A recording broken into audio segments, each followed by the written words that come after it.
Hey, what's up, fellas? This is Dan Gasper, also known as Mr. Tuttle 05, across the DFS industry, and I am here with Wednesday's RotoGrinders pregame show. I'm going to go over some of last night's action and then take a look at tonight's monster 11-game slate. I'm going to be honest with you guys, this is actually kind of pretty much my first look on the slate as well, so I certainly don't have all the research done that I've wanted to get done so far. So this will kind of be my first look at everything as well. So if you have any questions, if you have anything you want me directly to look into, feel free to let me know. I'll be happy to go over that. I'll be looking into some things. I've made a couple of notes on things that I want to look into a little bit further as well. But again, if you have any questions, certainly helps, makes the show go faster. And it's much more entertaining to answer questions throughout than really just to hear me rambling throughout. So again, any questions, send them my way. But we'll go to Results DB and take a little bit of a look at last night's slate. I'll be straightforward. I actually only played FanDuel last night, so a little bit of a different lineup construction on FanDuel last night. A reminder that Results database, when we look at it, does not currently support FanDuel, as you see on the message up top. This is for Draftkings only. So we'll take a look at kind of what you needed to win GPPs last night, any notes from ownerships as well, and figure that sort of stuff out. Let's look at the optimal lineup from last night, see if there's any notable kind of guys in there or players. Chris Paul, Zach LaVine, Tobias Harris, LaMarcus Aldridge, Zion Williamson, DeJounte Murray, Robert Covington, and Kobe White. And honestly, this is a fairly chalky lineup. Nobody was a huge surprise here. Kobe White would be the lowest owned out of this bunch, would be my guess, as you can see here. And I'm not sure. This draft percentage isn't extremely accurate for this specific section. But if you look at the optimal lineup, that's what you had to run last night. The best lineup on the site, though, was by user Chris Wise 87. He had Kobe White, Zach LaVine, Robert Covington, Zion Williamson, Hachimura, Satoransky, Ben Simmons, and LaMarcus Aldridge.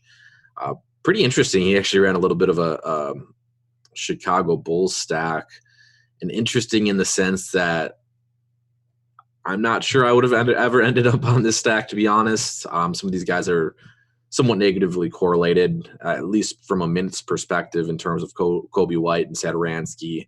White got a little bit more run last night because they ran some smaller lineups. So and he had a tremendous first half. I think he pretty much had 30 DraftKings points in the first half and then kind of fizzled out in the second half.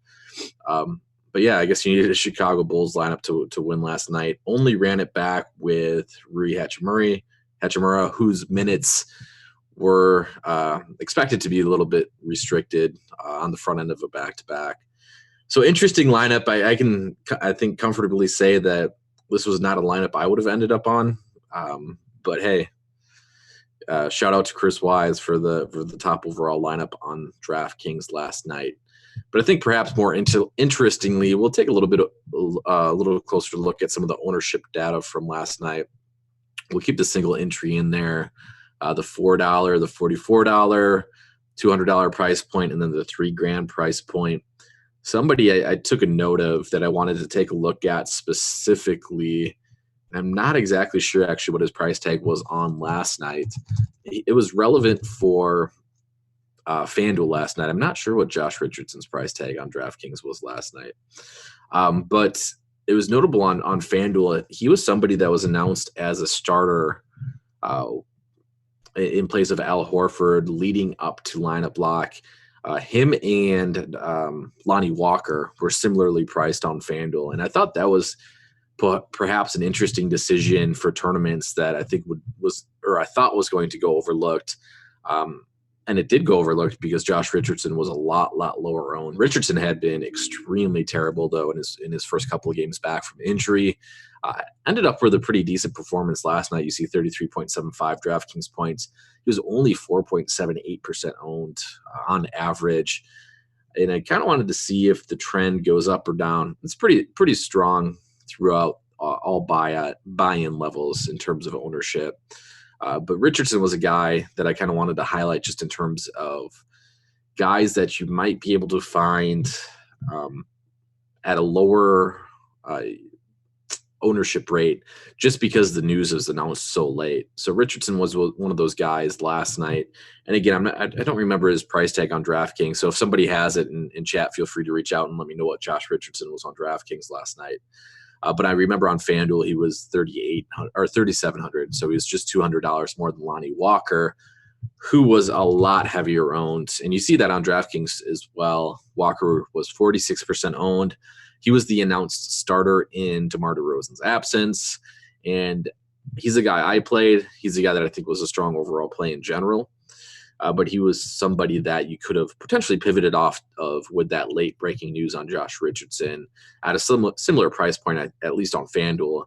And Richardson, again, much, much lower ownership. So interesting here, you see Walker's ownership was skyrocketed in double up, in the $25 double up. He was 77% owned, where he was more around that 30-40% range in tournaments. So let's take a closer look then at some of these other high-owned plays, see if anybody jumps out at me as a guy that would have been a good fade at that price point or ownership or things of that nature. And really, I guess there's not a whole lot sticking out in terms of ownership last night. Trying to see if anybody also spikes as we increase buy-in level. That's something that I enjoy looking at with results database, is kind of seeing if the quote-unquote potential sharper players ended up on heavier ownership on a certain player than kind of the other buy-in levels. But overall, I don't see a huge spike here. And Nate in chat, thanks for reaching out. Richardson was 3,800 on DraftKings, so he was 800 more than Lonnie Walker, so he wasn't an exact pivot or a close pivot like he was on FanDuel. But he was 3,800. He was somebody that, again, last night I thought could have considered being a kind of a guy to get onto late just because of his role in the starting lineup. Again, his game logs were very uninspiring, though, so don't blame anybody for not getting on him, but he was somebody that I thought was an interesting tournament play last night. Trying to see if anything jumps out ownership-wise. And, again, not a whole lot here. It was only a 5-game slate, so ownership in general is going to be a little bit more spiked like we saw last night. Some high ownership in Aldridge and Levine, Westbrook as well. A guy I played on FanDuel that wasn't quite as accessible on DraftKings was James Harden. James Harden is much more expensive on DraftKings, a little bit more hard to really get into your lineups, but I thought he was a strong tournament play last night as well. He did put up 67 DraftKings points at just 5.8% owned. So good performance there, but again, much more expensive. Looks like we have a projection here, or a question, I should say, in chat. And again, strongly encourage any questions you may have in chat. I'll do my best to answer them to the best of my abilities. No Bones About It says, albeit RG was correct, why was Lillard projected so low compared to other sites last night, and what on the surface looked like a smash spot? What did you guys see there? So looking back, it's not something I could really answer without looking at what his projection was last night in comparison to other sites. I will say this is a good question in terms of trying to see why, and potentially you could figure it out by yourself kind of before the slate starts. So if you notice somebody is projecting potentially lower or potentially higher than other sites, or you think the projection is just potentially off in itself, something you can look into. In the first place I would look to is minutes. Minutes are obviously going to be the easiest thing to look at, but then you can look at some other stuff. You could potentially think that his usage rate might not be as strong or as deserving. So again, not knowing the specifics of Damian Lillard last night and his projection last night, minutes I'm guessing were similar. We typically do a pretty good job with our minutes projections. My guess is Lillard's usage potentially was a little bit lower than some of the other sites. And again, that's something you may not agree with. You may disagree with it, but something you could look into yourself. So if you look at these players and you think, hey, Serge Ibaka's projection, I think, is a little bit high. How am I able to come down? Can I justify coming down on his projection? You can take a look at his usage rate. You could take a look at how many fantasy points per minute he's scoring and decide if you think that our projection is is accurate, or if you want to kind of make changes yourself with that projection. And you can make changes indirectly or directly. If you reduce somebody's minutes in our lineup HQ, his projection will change based on the fantasy points per minute that we have projected.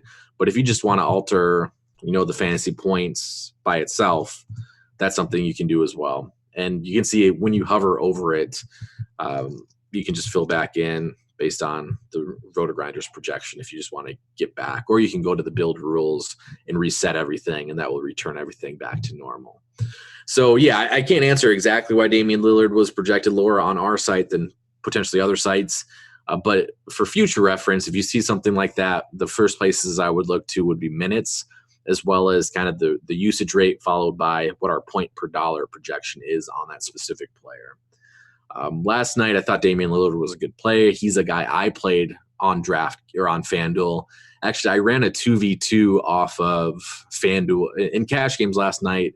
I actually just ran a 2 versus 2 off of what our optimal lineup was on FanDuel. And our FanDuel optimal lineup did include Damian Lillard, our FanDuel optimal lineup included Ben Simmons, and then I believe it was Ben Simmons and Gordon Hayward. And I forced in Damian Lillard myself, regrettably. Still ended up okay in cash games, but I played Damian Lillard and Jaylen Brown as kind of my pivot in cash games last night off of the RotoGrinders optimal.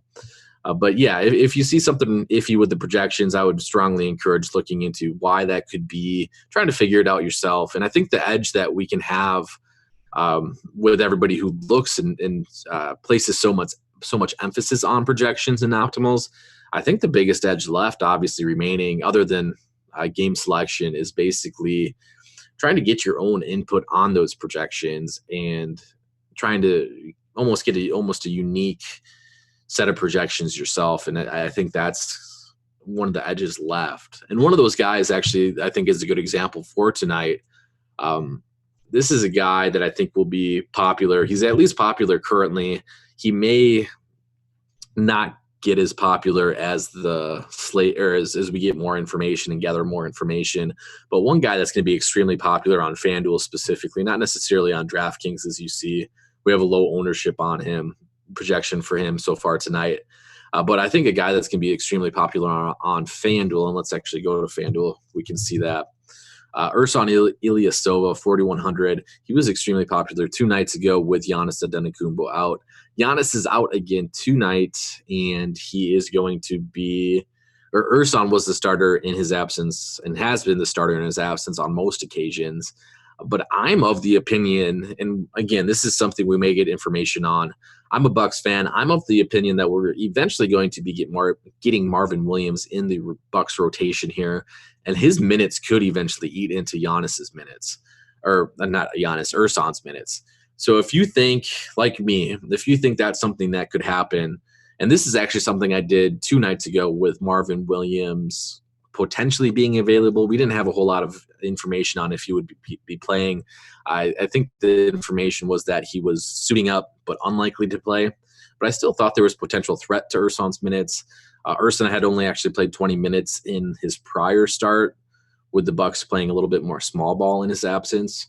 And so 2 nights ago, it ended up being incorrect. But 2 nights ago, I put 20 minutes is Ersan's projection.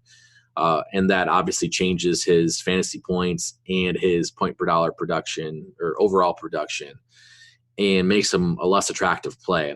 And so if you're willing to take stances on guys like that are expected to be a little bit higher owned, I think that will in and of itself give you a unique data set to use that not a lot of people are using. A lot of people now that are multi-entering tournaments are using a set of projections. They're not making any tweaks to it.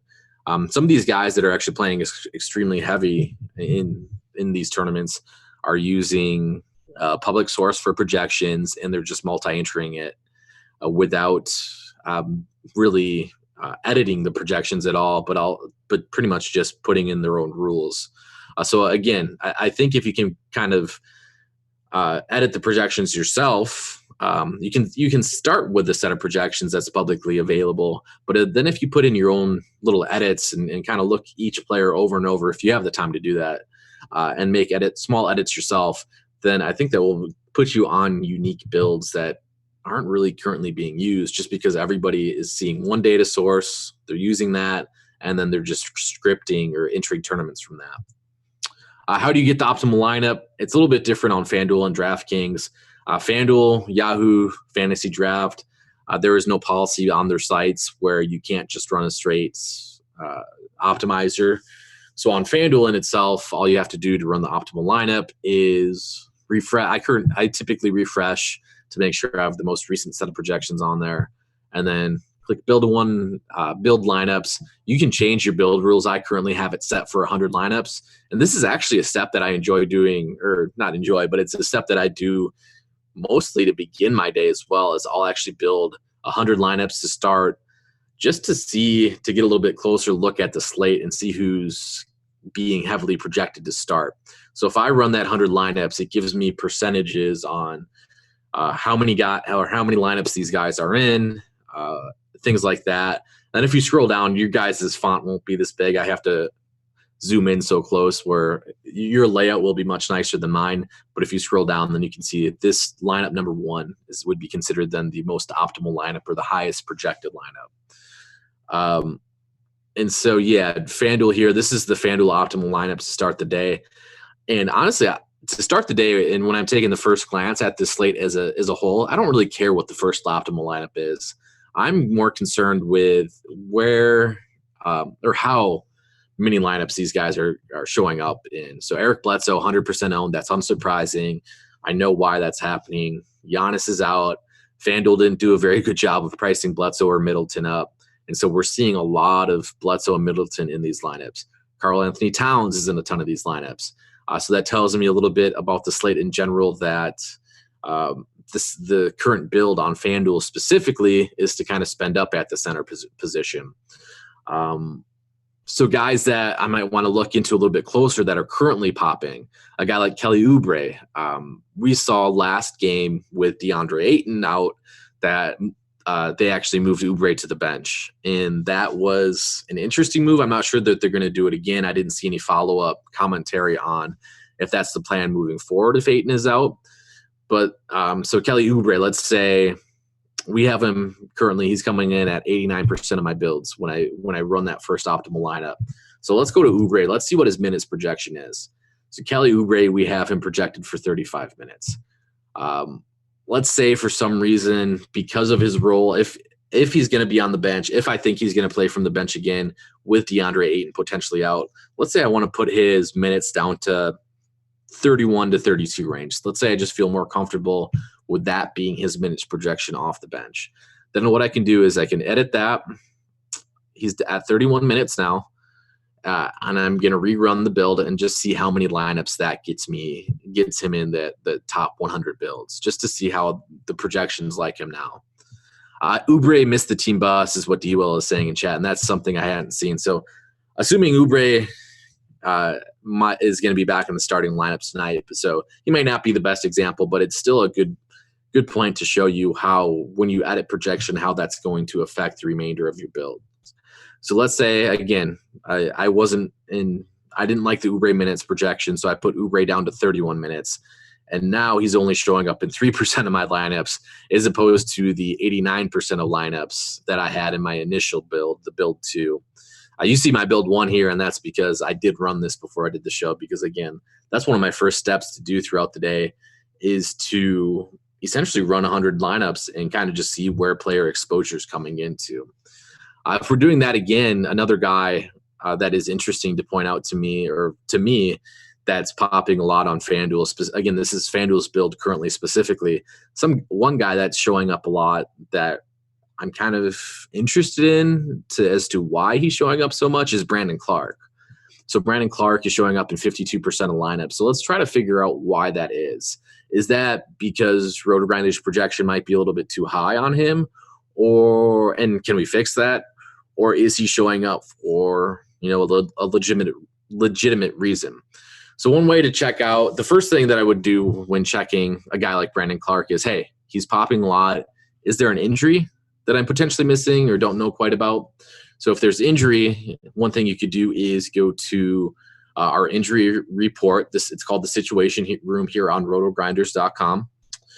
And we can see, let's sort by team and see if there's anybody from Memphis that is expected to miss tonight. Nobody expected to miss. That's going to have significant impact on Memphis. Another place you can look is also the NBA produces injury reports themselves. The teams have to report their injuries. So you can just go to NBA.com or just Google NBA injury report, and you can see the actual reports that the team submits themselves. And so if we go to Memphis, again, no notable injuries, which we covered with the Situation Room already. So that's kind of a little bit of a redundant step, but still something you can do. So no notable injuries with Memphis and their front court rotation. So let's take a little bit closer look now at Brandon Clarke's projection and see why he's popping so much. So he's 4,500. He's obviously cheap. Still, it's kind of odd for me. Power forward in general may potentially be weak. Is that a reason why he's kind of popping as one of the top plays? You see, again, he's showing as a really strong point per dollar play here per our projections. But, are you going to feel more comfortable playing Ersan? Are you going to feel more comfortable playing Serge Ibaka? But essentially what I'm finding out by doing this, and my conclusion from this is, no, our Brandon Clarke projection might be a little bit strong on a per minute basis, but we're not projecting him for an extreme amount of minutes. So that's fine in itself. And the biggest issue I think here that we're seeing is that the position in general, we're just projecting not to have a lot of value. We're not, again, if Serge plays, he's going to probably pop. We're expecting him. We currently have him projected in. He did miss last game with an illness. Sonny Lewis I kind of covered already, probably going to start. But again, he's somebody that I would probably be a little bit lower on than the market. So let's put him down to 22 minutes, resort by point per dollar. And again, I think the biggest thing that you're going to see here is that there's just not a lot of value at this power forward position, even for an 11-game slate. So that's why somebody like Brandon Clarke is currently showing as a really strong play per our projections. I'm not extremely sure if that's going to be something that I'm going to go with going forward. When the time comes to settle on a cash game lineup, I'm not sure Brandon Clarke's going to be the guy that I'm going to settle on. There might be some additional value that opens up. But again, basically what our optimizer is telling us by having Brandon Clarke in so many lineups, it's not necessarily that it thinks Brandon Clarke is an awesome play, although he does project pretty well. It's more so saying that, hey, we think this power forward position is not very strong tonight in terms of value. There's not a whole lot of production to be found at this power forward position. What we want you to do is save at this position and spend up at other positions. And so somebody we saw that we're spending up in with those optimals is somebody like Karl-Anthony Towns. So again, basically, Brandon Clarke on a point per dollar perspective makes for a good play tonight per our projections, but it has more to do with the position in itself or the scarcity of value at the position than it does that it's saying, hey, Brandon Clarke's just this amazing play. So that's something to look into. I'm typically not going to be playing guys in cash games that are coming off the bench and not projected for a huge workload, even if they're strong per minute producers. But it gives me a thought that, hey, in general tonight, unless something changes drastically, I'm probably not going to want to spend up at the power forward position, at least in cash games. It does bring in the interesting discussion for tournaments then. Hey, if on FanDuel, most optimizers and most projections are telling us to spend down at the power forward position and spend up at the center position, then maybe we want to do that a little bit. Maybe we want to go a little bit backwards on that. Maybe we want to spend up at the power forward position, find somebody that we think could make at least has a high ceiling at the power forward position. Maybe if we allocate salary at the power forward position, don't spend as much at the center position, then that will give us a unique build in it of itself. That is more of a FanDuel lineup construction thing. You can't typically do that on Draftkings just because there's a lot less rigidity on Draftkings. On Draftkings, they have so much flexibility with their different players, and a lot of guys have multiple position eligibility, and they have the utility spot on Draftkings. But on FanDuel, you can get a little bit more creative with the rigidity of the lineup construction, and then just find yourself on different builds. And so we have a question in chat. Would you play Drummond over Karl-Anthony Towns on FanDuel as a potential tournament play? honestly, I would find more interest in finding a way off of the build of paying up at center than I would be interested in paying another high-priced center.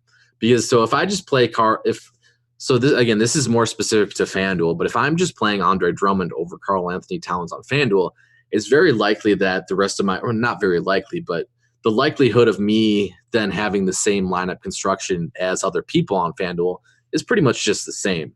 But if I go cheaper on power forward or more expensive at power forward or even at another position and then save money at the center position with somebody like, let me see, Brook Lopez would be the cheap guy off the top of my head here, just sorting by projections. Again, Giannis is going to be out.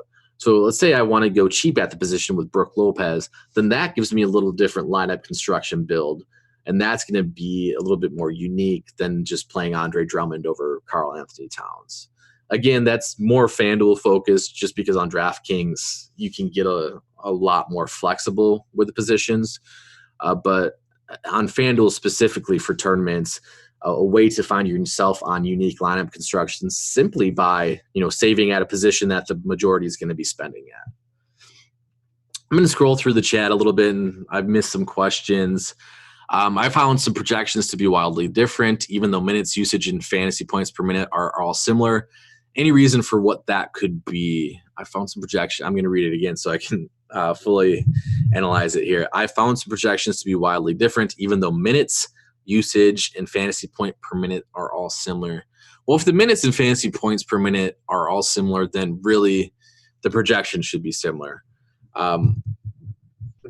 If the minutes and usage are similar for a projection, but you're still seeing some variety in the overall projections from site to site, you could be talking about like a rebound rate. You could be talking about assist rates.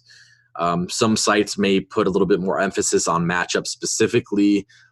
We don't take a whole lot of specific matchups into account when we're using our projections at RotoGrinders. A lot of more of it is due with pace of play and that sort of thing. So some sites might take difficulty of matchup. So that could potentially explain kind of the variety in projections that you're seeing for a player. Where is the site where you get the projections? There's a ton of different sites. I use RotoGrinders for my projection source. I'm part of the projections team on RotoGrinders. We constantly have guys monitoring injury news throughout the day, monitoring projections throughout the day. And so I really trust RotoGrinders projections.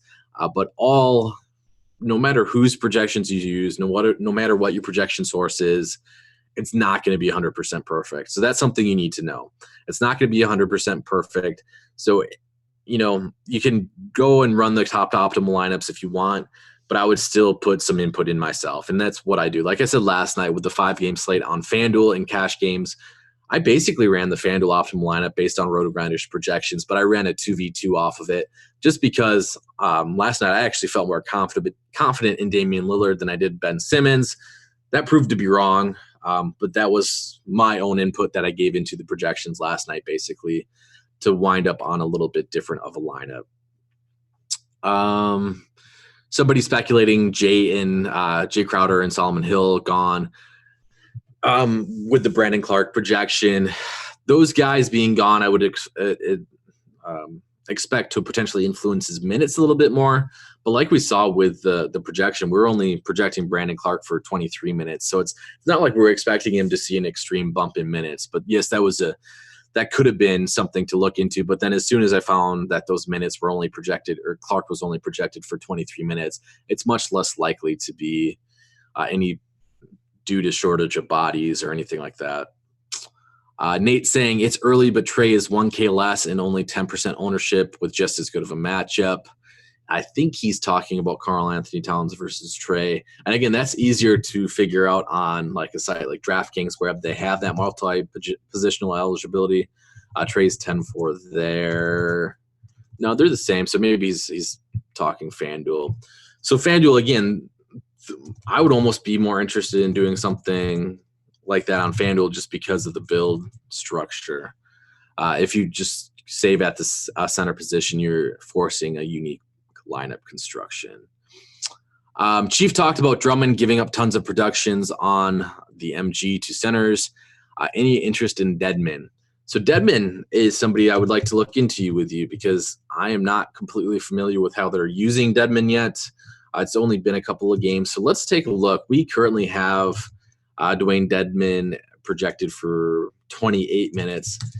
Let's see if we think that projection is accurate. Do we think that could change? So one thing I want to look at is I want to go to Court IQ. Let's look at how they used Dedmon last game. And we also want to look at, I know they have a lot of front court bodies in Atlanta. I believe there was one of them out last game. So that could potentially affect minutes if he's not projected to be out. So Dwayne Dedmon, last game against Orlando, I believe this was their last game. Yep, on the 10th. Came off the bench, saw 28 minutes, which is probably where we're getting our minutes projection for him.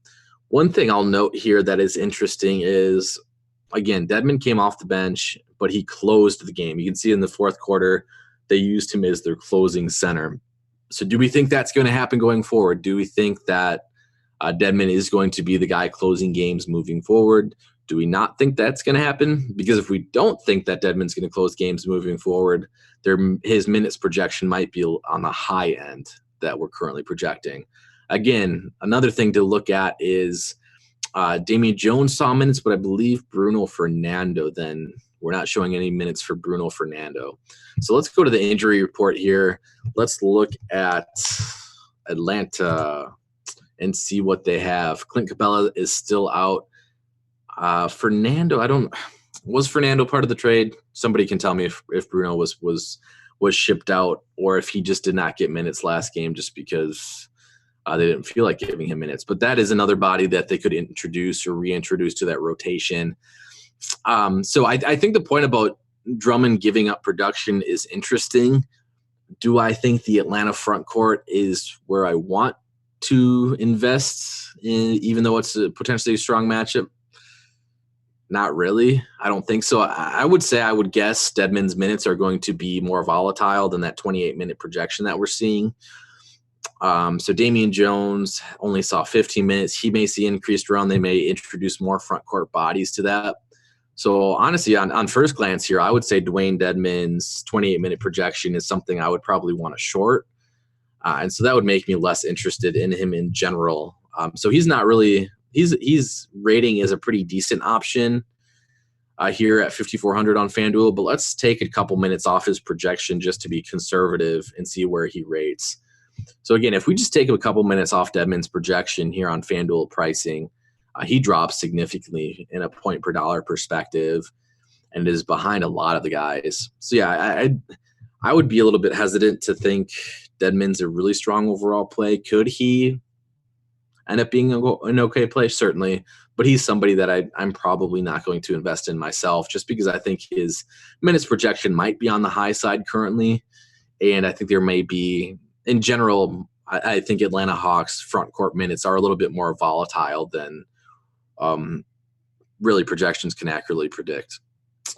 Wait, I thought the projections were based on running a simulation of 500 of each game against said opponent, and the projection is the median. Did you just say it was not against said opponent?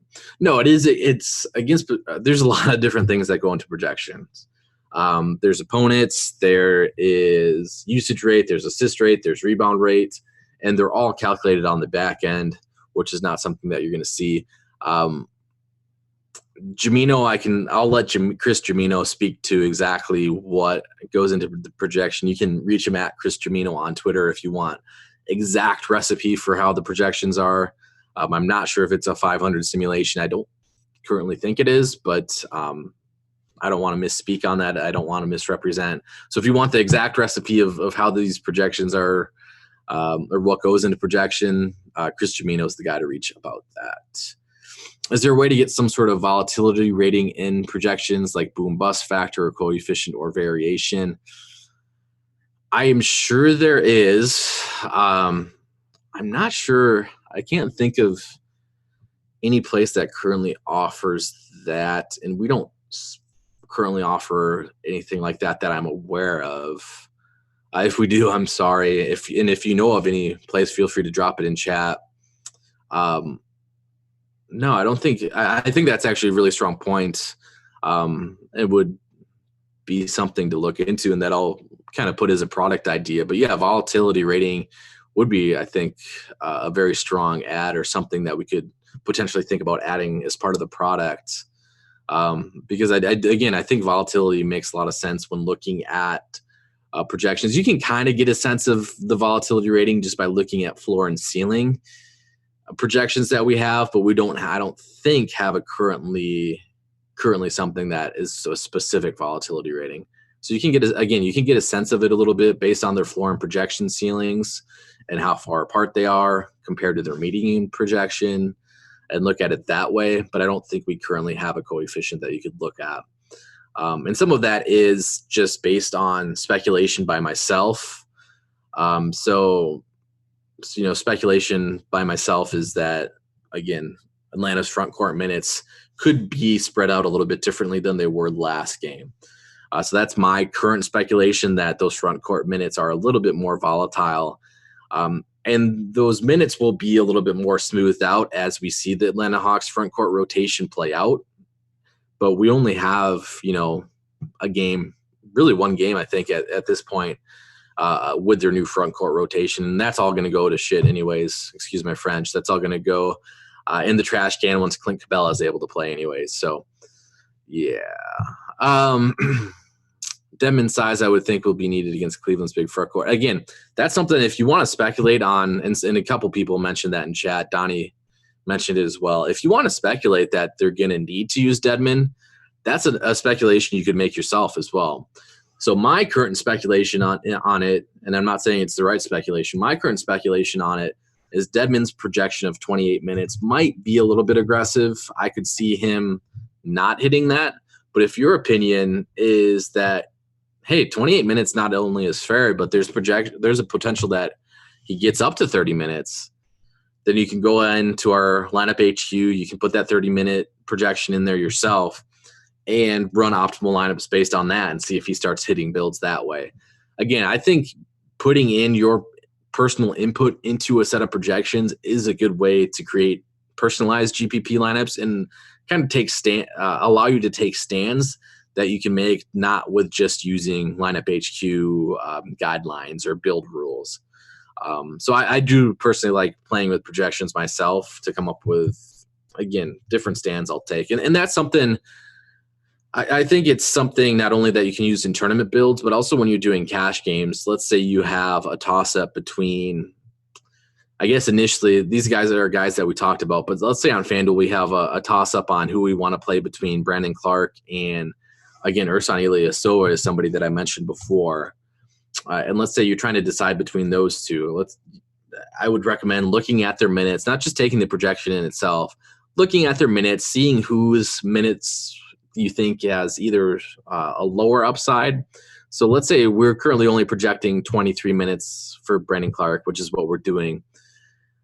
Honestly, I think Brandon Clark exceeds that number potentially more often than Ersan. No, I do expect him to exceed that number more often than Ersan Ilyasova will exceed 25 minutes. So in that sense, I would say there's more upside to Brandon Clark's current projection on RotoGrinders than there is to Ersan Ilyasova's. I would say Ersan Ilyasova's projection has more downside in it than Brandon Clark's. So I hope that makes sense. I think I actually did an okay job explaining that. But if you need any clarification on that, I would more than happily try to clarify that. But in general, if you're trying to decide between two players, again, that's something that I like to look at, is whose projection has more upside to it and which projection has more downside to it.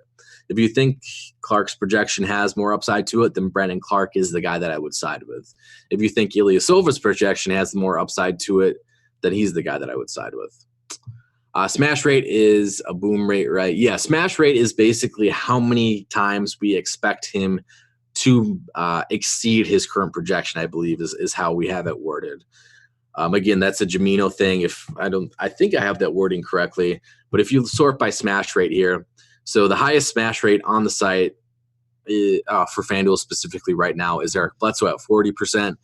So basically, that's the amount of times. So we expect Eric Bledsoe to exceed his value at 6,700 40% of the time.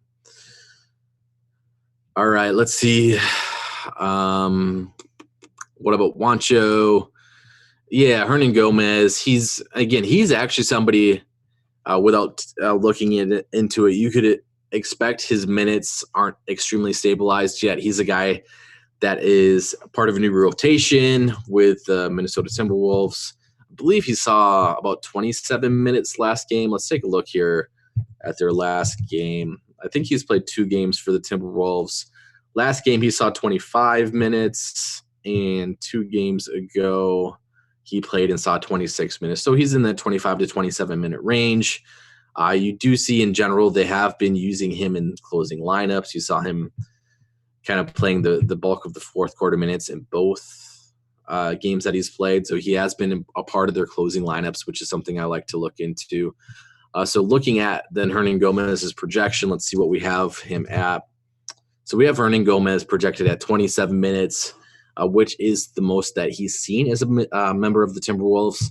Again, that is a minutes projection you could play around with. And it does make sense, I think, to play around with some of these guys' minutes that are entering new rotations because sometimes there's a consensus across the industry on what these guys' minutes are going to be, but there's more guesswork involved with guys entering new rotations than there is guys with 10, 15, 20 game sample sizes. So Hernan Gomez currently only has a 2-game sample that we're working with in terms of his minute projection.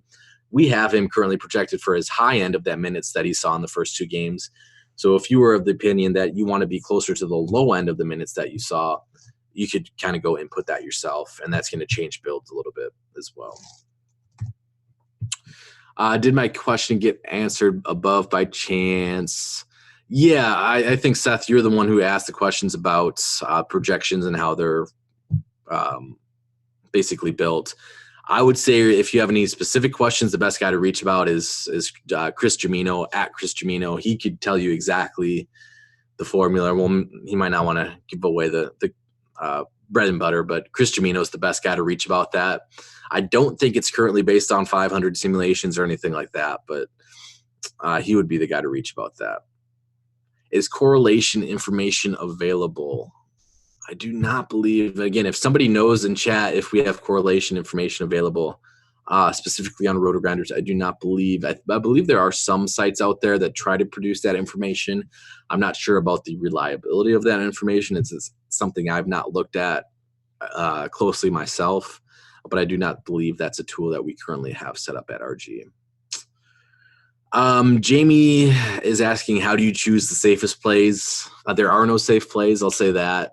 But if you're looking for a quote-unquote safe plays, safest plays in general in basketball are going to be guys that are getting minutes, essentially. So the unsafest or the more volatile plays are guys who do not have a spot in the rotation, or at least a firm spot in the rotation. So the safest plays are going to be guys that are going to get the minutes. They're going to be on the court to actually produce fantasy points. That's the easiest way to answer it. Again, there aren't necessarily any safe plays because guys can run into foul trouble on any given basis. But in general, if you are kind of deciding between who potentially might be a safe play and not, I would side with the guy that's going to get more minutes. So if there's a guy that, or let's say you're trying to decide between, player A and player B, both guys project for very similar production. In terms of a floor standpoint, I would probably side with the guy that's going to get more minutes. Whereas in a tournament standpoint, you might want to side with the guy that actually has the lower minute projection because that means he's the higher per minute producer. So in tournaments, you're really trying to focus on guys that are going to produce a lot when they're on the court. And basically what you're hoping for is that they run into more minutes on a any given basis. So the per minute producers are the guys that you really want to focus on in tournaments. Whereas if you're looking for quote unquote safe plays, you're just trying to trend with the guys that are going to get more minutes on any given basis. What value rating is smash rate based on? 5x, 6x. Again, I feel bad. So let's read what we have. The percentage of times this player is expected to exceed his salary implied GPP value threshold based on our projections. So basically, yeah, I don't know if I know that specific answer if we're using 5x on that. I'll I'll try to get back to you on that. But yeah, I don't have exactly what we're basing that value on specifically. Donnie is saying 5x plus 10. He might have found that. Donnie, if you have that information or a link to where you saw that, that would be greatly appreciated. But Donnie's saying 5x plus 10 is what we're using for smash rates currently. And Jose's saying that too, so that's probably right. Anchor loves Bledsoe tonight. Yes, Bledsoe is a guy, and he's a guy. He's not going to go overlooked by any stretch. FanDuel did a pretty poor job in adjusting to player salaries with Giannis expected out. DraftKings did a much better job at least trying to price Giannis up or price Bledsoe and Middleton up. So let's take a quick look here. I'm just going to run the top 100 optimals with what we currently have.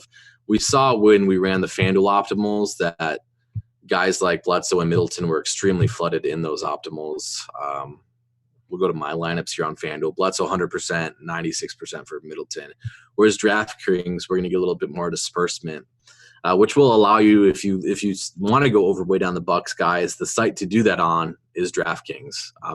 FanDuel, they're going to be extreme chalk, whereas a site like DraftKings, they're not going to be quite as heavily owned. 5x blenders, it confirms 5x plus 10 is the baseline on the GPP target score. So thanks for your help there. So let's see here. What I was showing on DraftKings, again, DraftKings did a much better job of pricing up Eric Bledsoe. They did a much better job of pricing up Chris Middleton as well. You see they're not populating nearly as many optimal lineups, which makes it a little bit easier to take that overweight stance in tournaments on those Bucks players if that's something you are considering doing. So Bledsoe 7,700 on DraftKings, and Middleton is up to 8,800. So a lot different pricing wise between the two sites on draft or on the Bucks players. And honestly, if that's something you could take into consideration when you're deciding, hey, if I'm only going to pick one site to play lineups on tonight, do I want to do so on FanDuel? Do I want to do so on DraftKings? That could influence your decision right there. Do you have a firm stance? Do you think this is a spot where you want to be a little bit lower owned on the Milwaukee Bucks? If you want to take that stance, if you think that they're actually relatively decent fades in what could be a slower paced matchup against the Pacers, if you want to take that stance, honestly, FanDuel might be your site to do it. FanDuel, they're going to be Bledsoe and Middleton are going to be extremely high owned. So it's going to be a lot easier to get leverage off of those plays on FanDuel than it is on DraftKings, where we're not seeing or expecting really high ownership. Jamino has said that the floor, ceiling, and median projection range of outcomes is based on a 500 trial simulation of the given game with the adjusted rates based on the minutes. Yeah, so Blender there, thank you for clarifying that. That answers Seth's question from earlier as well. See if there's any other questions here. Shouldn't smash rate calculation be a little different at each pricing tier? You could make that argument. Certainly guys that are lower priced are going to have an easier or probably stand out a little bit higher is potential smash plays, just because it's easier for them to produce that high end outcome based on their price tags. On DraftKings, everyone is going to stack Bucks. This is what D Will is saying. Based on price tags, I honestly don't think a Buck stack on an 11 game slate on DraftKings is going to be chalk. And you kind of see that with our current ownership projections as well. Middleton at 8,800 is not a slam dunk play on DraftKings. He is a slam dunk play on FanDuel at 7,200. Eric Bledsoe at 6,700 is a slam dunk play on FanDuel as well. But on DraftKings, I don't think you're going to just get guys stacking Bucks, to be honest with you. And they priced Urson up as well. So, again, DraftKings, I think, from a tournament perspective on tonight's slate specifically, is going to lead to a little bit more variation. Where on FanDuel, you still see pretty heavy ownership on those Milwaukee players. So if you have a firm stance and you want to kind of fade that Milwaukee chalk, FanDuel is the site to do it on tonight. Whereas on DraftKings, if you still want to be overweight on the most Milwaukee players, that's the site that's going to give you the ability to do that. Do we have a free trial period? I'm going to let Devin answer that. I do not believe we currently offer free trial periods. I believe we do have 1-day memberships though. That's something you could check out if you're interested in just paying for that 1-day membership. That's something you could look into. Is Brooks a play at 5,500? He has fell off bad recently. I think we're talking about Dylan Brooks here at 5,500. Yeah, he's a play. His production hasn't potentially been as good, but he is a guy that is going to get minutes. He has shown a pretty decent ceiling. So let's see. I'm interested in seeing 44 for a ceiling projection at 5,500 is a pretty strong ceiling projection for somebody like him. He's somebody that if you think his current production isn't necessarily going to sustain, if you have hopes that he can continue a decent usage rate with the Grizz, he's somebody that I definitely think is in play in tournaments. Isn't that the goal, to find mispriced players so you can build around them regardless of chalk or not? Why would you want them to be more expensive? Yeah, I mean, this is an interesting argument in and of itself. I would say in cash games, yes, absolutely. The goal is to find mispriced players. In tournaments, you want to find guys that you think have a lot of upside on the price tag as well. So technically, yes, you're looking for players that might be a little bit lower owned. But you also want there to be some decision involved in it, whereas FanDuel does not give you the decision because of how cheap these guys are. It's an 11-game slate. To see an ownership or projected ownership at 59% on an 11-game slate is absolutely insane. So in tournaments, I would say, again, yes, you want to find mispriced players and kind of build around it. But when you're getting to ownership rates of 60%, you need to consider fading that at 60%, no matter how strong you think that chalk is. I mean, these are guys that we're talking, it's basketball, foul troubles happens, injury troubles happen, lack of production happens. There's plenty of ways that these guys aren't going to exceed their value. Yes, they're extremely strong plays with Giannis off the court. But when you're talking about guys that are going to be 60% owned, you have to consider fading that. And doing that on FanDuel rather than Draftkings, I'm just pointing out FanDuel is the place to do that, just because the ownership concentration on the Milwaukee players is expected to be much higher than it is on DraftKings. James Johnson chalk, what's your take on that? He's another guy that I would say, without looking too closely at it, James Johnson, if you think he's going to be extremely high owned, he would be another guy that is recently introduced to a rotation. He would be a guy that I would be more interested in fading, just because we don't have a sample size to work with. So when we don't have sample sizes to work with, basically my initial stance is, if we have a really small sample to work with, if that guy's going to be chalk, fade that guy. We don't know if his minutes are going to be there. We don't know if the production is going to be there. If we have a small sample and a guy that is going to be low owned, go overweight on him. Again, because you want to kind of take the upside projection there. And there's much more reward to doing it when a guy is going to be low owned than there is when a guy is going to be higher owned. So in terms of, again, guys that are just being introduced to rotations, and there's a lot more volatility with their minutes projections, I am much more interested in fading them with their chalk and going overweight on them when they're not projected to be chalk. How is ownership calculated, determined? Seems more like of an art as it changes based on touting, or is it recursive formula that reaches an equilibrium value? Yes, and yes. It's a little bit of both. I help with projected ownership. It's a lot more complicated process. The initial ownership projections that we will have are based on RotoGrinders projections. So basically what we do when calculated projected ownership, the initial projection or projected ownership is based on RotoGrinders projections. And so like a site like FanDuel, again, where Bledsoe's extremely low owned, we see his projection currently, that's going to immediately shoot him to be higher ownership. So there's a bit of a formula that goes into it just being based on projections to start with. But then there's also a little bit of massaging that myself or Chris Jamino will do based on, yes, how heavily is he being touted? Is this guy a guy that's going to see ownership just because he's getting a lot of hype, like Zion Williamson? Do we think he's going to potentially be higher owned just based on that? Or is this a guy that nobody likes to play? So there's a formula to start, and then we massaged it a little bit based on basically just what the feedback is across the industry. When you build GPP lineups, how many value guys is good for optimal build? 2 to 3. That's going to change on a nightly basis. It really just depends. So on slates like today, if we're speaking FanDuel specifically, where we have that mid-tier bucks value, you're probably looking at less value guys. On Draftkings, you might be looking at more value guys if we're trying to force those high-end guys in.